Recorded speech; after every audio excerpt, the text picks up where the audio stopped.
राधे राधे, जय श्री कृष्णा, जय घनश्याम।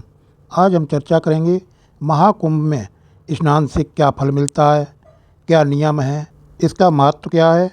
12 वर्षों के लंबे इंतजार के बाद प्रयागराज में महाकुंभ मेला लगा है।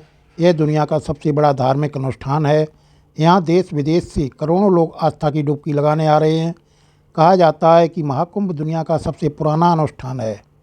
इससे पुराना किसी भी धर्म का कोई अनुष्ठान अभी तक लिखित रूप में सामने नहीं आया है। महाकुंभ में स्नान और ध्यान का अपना अलग ही महत्व है।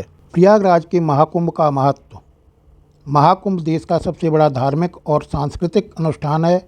ये हर 12 साल पर देश के सिर्फ 4 जगहों पर ही लगता है: प्रयागराज, हरिद्वार, उज्जैन और नासिक। हरिद्वार, उज्जैन और नासिक में सिर्फ एक एक नदी है, जबकि प्रयागराज में 3 नदियों का संगम है। ऐसे में प्रयागराज का अन्य तीर्थों में ऊंचा स्थान दिया गया है। हरिद्वार में गंगा नदी, उज्जैन में क्षिप्रा नदी और नासिक में गोदावरी नदी है, जबकि प्रयागराज में गंगा, यमुना और सरस्वती तीनों नदियों का संगम है। इस कारण महाकुंभ में स्नान का महत्व बढ़ जाता है। महाकुंभ स्नान में सही नियम क्या हैं?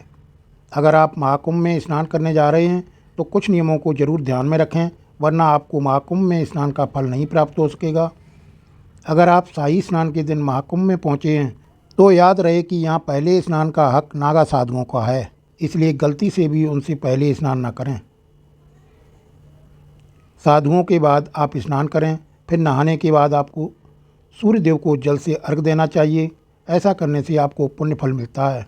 नहाते वक्त ध्यान रहे कि अगर आप फैमिली वाले हैं तो मन मुताबिक डुबकी नहीं लगानी चाहिए। शास्त्रों के मुताबिक विवाहित लोगों को 5 बार डुबकी लगाना अनिवार्य बताया गया है। इसके बाद आप अनाज, कपड़े आदि का दान गरीब ज़रूरतमंद को जरूर करना चाहिए। महाकुंभ में स्नान से क्या फल मिलता है? प्रयागराज के महाकुंभ में शाही स्नान के दिन का विशेष महत्व है, लेकिन अगर आप सामान्य दिनों में भी गए हैं तो भी इसका महत्व कम नहीं होता।